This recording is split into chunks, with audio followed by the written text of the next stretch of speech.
নমস্কার বন্ধুরা, এখন জানাবো আপনাদেরকে আজকের আবহাওয়ার বার্তা। লাগাতার তাপপ্রবাহের মধ্যে এলো বৃষ্টির পূর্বাভাস। জেনে নিন কবে হবে কালবৈশাখী। এলো আসার খবর, অবশেষে দেখা গেল বৃষ্টির সম্ভাবনা। আবহাওয়া দপ্তরের সূত্রে খবর, আগামী রবিবার দক্ষিণবঙ্গের কয়েকটি জেলায় ঝড়ো বৃষ্টির সম্ভাবনা রয়েছে। গত কয়েক সপ্তাহ ধরে রাজ্য জুড়ে চলছে তাপপ্রবাহ। সব রেকর্ড ভেঙে লাগাতার 40-এর উপরে টিকে রয়েছে পারদ। দেখা নেই বৃষ্টির। বিশেষ করে তাপে পুড়ছে দক্ষিণবঙ্গের জেলাগুলি। এরই মধ্যে এলো আসার খবর, অবশেষে দেখা গেল বৃষ্টির সম্ভাবনা।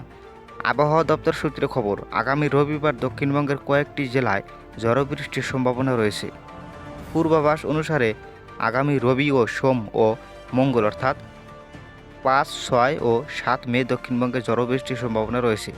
ঝড়ো বৃষ্টি হতে পারে উত্তর 24 পরগনা, দক্ষিণ 24 পরগনা, কলকাতা, হাওড়া, হুগলি, পূর্ব মেদিনীপুর, হাওড়া, পূর্ব বর্ধমান, নদিয়া ও মুর্শিদাবাদে।